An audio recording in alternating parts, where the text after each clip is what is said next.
बोलो जय जय श्री राम।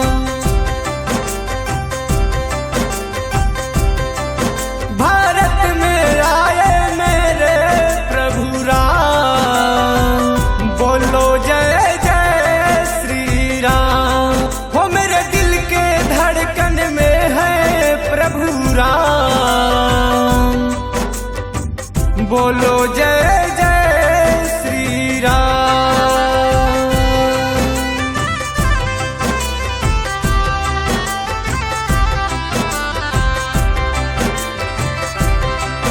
कल युग में राम जी आए हैं, घर घर में खुशियाँ लाए हैं। 2 बार दिवाली आ गई, हिंदू पर फहरा गई। जागा है हिंद का भाग दिया है हमारे राम जी। साधु संतों की टोलियां जग में कर दी गुणगान जी।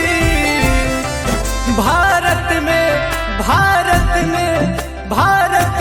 आए मेरे प्रभु राम, बोलो जय जय श्री राम।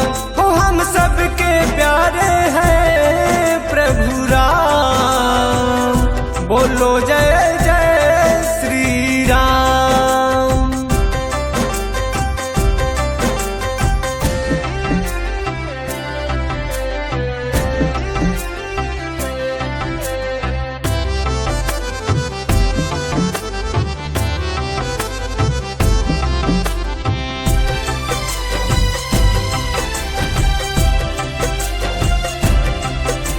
देश का राज तिलक है, सिंहासन राम का हक है। श्री राम की राह में सबकी अखियाँ फूल बरसाए, अवध के सखिया चारों दिशाएं झूम रही। सब धरती अंबर नाच रहे मन भक्तों